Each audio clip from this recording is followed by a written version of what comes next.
बिहार चुनाव के दरमियान एनडीए सरकार के द्वारा किया जाने वाला पहला वादा हुआ फेल। ठगे गए बिहारवासी, अब ठगाने वाले हैं बंगाल के लोग। दोस्तों नमस्कार, मैं हूं आपका दोस्त एसके चौधरी। आप सभी को मालूम है कि जो ही बिहार चुनाव का बिगुल फूंका गया था, उस वक्त एनडीए सरकार के द्वारा घोषणाओं पर घोषणाओं की बौछार कर दी गई थी। दोस्तों कई प्रकार के वादे किए गए थे। वादे तो इस कदर किए गए थे मानो जैसे एनडीए सरकार पूरे बिहारवासी का भविष्य ही बदल देंगे। और घोषणाओं के मद्देनजर बिहार चुनाव भी संपन्न हो गया, इसका परिणाम भी आ गया। बिहार के मुख्यमंत्री शपथ भी ले लिए और बात तो इस हद तक आ गई कि एनडीए में शामिल घटक दल के बीच तनातनी भी जारी हो गई। लेकिन आखिर जब वक्त आया कि घोषणाओं जो चुनाव के दरमियान किए गए थे उसको अमली जमा पहनाने की, तो अब दोस्तों बड़ी खबर से मैं आपको रूबरू करा दूं आज के इस वीडियो में कि वो पहला वादा आखिर फेल हो गया है। यानी बुरी तरह बिहारवासी ठगे गए हैं। और सबसे बड़ी बात यह है कि वो वादा अब उछलकर बंगाल की तरफ चला गया है। यानी कहने का अर्थ ये है कि बिहारवासी जहां पर अपने आप को ठगे ठगे महसूस कर रहे, आने वाले दिनों में हो सकता है बंगाल भाषी भी इसी प्रकार ठगे हुए महसूस करेंगे। इसको लेकर एक लीडर के द्वारा कड़ा सवाल कर दिया गया है और साथ ही साथ भारत सरकार से भी सवाल पूछ लिया गया है। आइए दोस्तों आज के इस वीडियो में इस पर हम विस्तार पूर्वक चर्चा करते हैं कि आखिर मामला क्या है। लेकिन इससे पहले मैं आपसे गुजारिश करूंगा, अगर आपने अभी तक हमारे इस चैनल शौर्या हिंदी न्यूज़ को सब्सक्राइब नहीं किए होंगे तो कृपया अभी सब्सक्राइब कर लेंगे। दोस्तों आप सभी को मालूम है कि बिहार चुनाव के दरमियान घोषणाएं पर घोषणा की जा रही थी।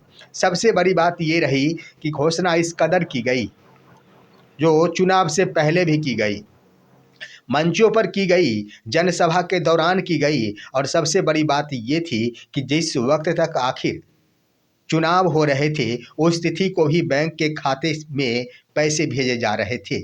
यानी कहने का अर्थ यह है कि काया पलट हो रही थी बिहार चुनाव के दरमियान। उसी वक्त एक वादा किया गया था, वह खास तौर पर एनडीए की ओर से और एनडीए में शामिल घटक दल बीजेपी के तमाम बड़े लीडर की ओर से। गुजरात लॉबी के नाम से उन्हें जाना जाता है। उन्होंने ही आखिर कड़ा वादा करते हुए बिहार को एक बड़ा तोहफा देने की घोषणा की थी। सबसे पहली बात उन्होंने कही थी कि भारत में चलने वाली सर्वप्रथम यानी देश की पहली वो स्लीपर ट्रेन वंदे भारत जो बिहार में चलेगी और यह चला ट्रेन का रूट होगा पटना टू दिल्ली। यानी प्रधानमंत्री जो पहले ट्रेन की शुरुआत करेंगे, हरी झंडी प्रदान करेंगे, वह ट्रेन बिहार में पहली बार चलेगी। उस ट्रेन का नाम है दोस्तों वंदे भारत स्लीपर ट्रेन। वही ट्रेन जो स्पेशल ट्रेन है। स्लीपर ट्रेन का मतलब ही होता है सोकर जाने वाला ट्रेन और पूरी तरह तमाम प्रकार की सुविधाओं से लैस वो ट्रेन। तो उन घोषणाओं को सुनने के बाद बिहारवासी को तो ये लग गया था कि न जाने यह कैसा तोहफा आखिर बिहार वासियों को देखने को मिलेगा, क्योंकि देश में चलने वाली पहली वह ट्रेन जिसकी शुरुआत बिहार से होगी। बिहार वासियों को लगा था कि इससे बड़ा तोहफा आखिर प्रधानमंत्री जी क्या दे सकते हैं।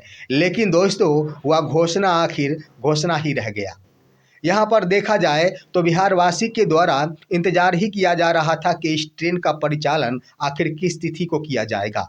इस ट्रेन को आखिर कब से पटना से दिल्ली भेजना शुरू की जाएगी और दिल्ली से फिर वो पटना आएगी।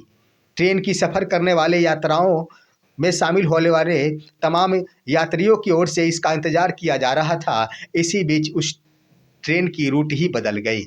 यानी कहने का अर्थ ये है दोस्तों कि ट्रेन का परिचालन तो शुरू भी नहीं हुआ, ट्रेन चलनी भी शुरू नहीं हुई और उसकी रूट बदल गई। आखिर ये क्या, सुनने में आपको जरूर अजूबा लग रहा होगा कि कोई ट्रेन चला भी नहीं, कोई ट्रेन की परिचालन की शुरुआत भी नहीं हुई और उसकी रूट बदल गई। इसका मतलब ये है दोस्तों आखिर घोषणाओं में बदलाव हो जाना।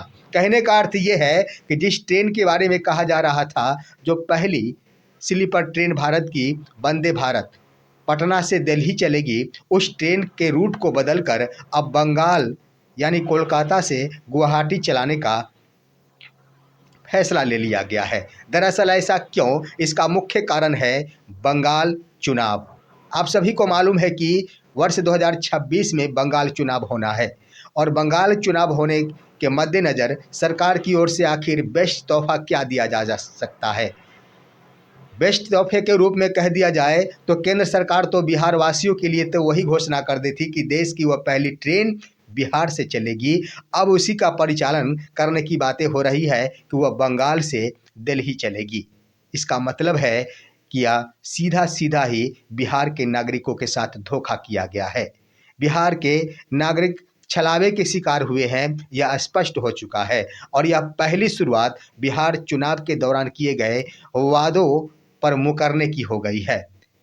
बिहार की आम जनता जिन्होंने घोषणाओं की बौछार देखी थी और सुनी थी, उन घोषणाओं में एक ऐसी घोषणा, एक ऐसा तोहफा जो आखिर बिहार वासियों को ना तो देखने को मिला और ना ही सुनने को मिला, और देखने को मिला भी तो वह तोहफे किसी और राज्य के रूप में। तो दोस्तों, आखिर यह स्पष्ट क्या करता है, इसके बारे में तो मैं बाद में चर्चा करूंगा। इसको लेकर एक नेत्री रितु जायसवाल ने बड़ा सवाल पूछ लिया है और केंद्र सरकार को आखिर नाम तो नहीं लिया, लेकिन उन्होंने अपने एक हैंडल के माध्यम से पोस्ट करते हुए वादा करने वाले तमाम नेताओं पर बड़ा तंज कस दिया है। उन्होंने कह दिया, जो पोस्ट भी आपके स्क्रीन पर है, रितु जायसवाल जो आरजेडी के पूर्व महिला प्रदेश अध्यक्ष रह चुकी है, हालांकि काफ़ी तेज तर्रार है। वर्तमान में वो निर्दलीय चुनाव लड़ी थी और जिस भी विधानसभा से वो चुनाव लड़ी थी, निर्दलीय के रूप में दूसरे स्थान पर रही।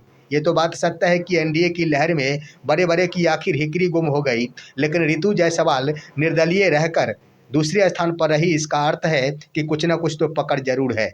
उन्हीं ने आखिर सरकार से यह सवाल पूछी है कि देश की पहली वो ट्रेन वंदे भारत, जिसका परिचालन पटना से दिल्ली होने वाला था, उसका रूट अब बदल गया है।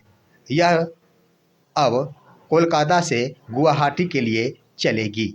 और साथ ही साथ उन्होंने सबूत के रूप में रेल मंत्रालय की ओर से जो रूट संबंधी सूची जारी की गई है, रूट संबंधी जो भी किलोमीटर्स दूरियां हैं, उसे भी अटैच कर दिया है उन्होंने। यानी कहने का अर्थ ये है कि रेल मंत्रालय की ओर से उसका परिचालन अब कोलकाता से गुवाहाटी के लिए होगा, यह सुनिश्चित कर दी गई। तो सवाल है कि एक तरफ जहां बंगाल चुनाव 2026 में होने वाले हैं, वहीं पर आप देखेंगे तो असम चुनाव 2027 में होने वाले हैं। तो आखिर यह ट्रेन क्यों नहीं बंगाल टू गुवाहाटी चलाएगी? इसीलिए तो कहा जाता कि एनडीए की ओर से घोषणाएं तो की जाती, लेकिन उस घोषणा को अमली जामा पहनाने की बारी आती है तो आम नागरिकों को ठग जरूर लिया जाता है। एक बार फिर से बिहार के वो तमाम नागरिक धोखे के शिकार हुए हैं, क्योंकि इनका यह वंदे भारत स्लीपर ट्रेन बदलकर अब कोलकाता से गुवाहाटी के लिए चलेगी। दोस्तों, इस नज़ारे को देखकर तो ये भी अब शंका मंडराता है कि जीविका दीदियों का आखिर क्या होगा। जीविका दीदियों के लिए 10-10 हज़ार रुपये तो दे दिए गए, आखिर 2-2 लाख रुपए कब मिलेंगे? क्या उन्हें रोजगार से मुक्त किया जाएगा? क्या कहने का अर्थ ये है कि स्वरोजगार से युक्त किया जाएगा? आत्मनिर्भर बनाने की बातें जो किया गया था, तमाम महिलाओं के लिए कहा गया था कि छोटे मोटे कार्य में अगर विलीन है और पैसे नहीं हो रहे तो सरकार उनके आजीविका की व्यवस्था करेगी, उन्हें लोन मुहैया कराएगी और उनके लिए व्यवसाय स्थापित कराएगी। क्या उन महिलाओं के उन वादों को पूरा कर पाएगी सरकार? यहाँ पर ट्रेन का यह मामला स्पष्ट करता है कि जब एक वायदा यहीं पर टूटना प्रारंभ हुआ तो ऐसा ना हो कि जीविका दीदियों के साथ भी आखिर किया गया वादा टूट जाए। इस पर आपका क्या कहना है? आप अपनी राय कमेंट के माध्यम से दीजिए। हमारे इस वीडियो को ज़्यादा से ज़्यादा लाइक और शेयर कीजिए और अब दीजिए अपने दोस्त को इजाज़त। हम फिर मिलेंगे आपसे अगले वीडियो में, तब तक के लिए नमस्कार।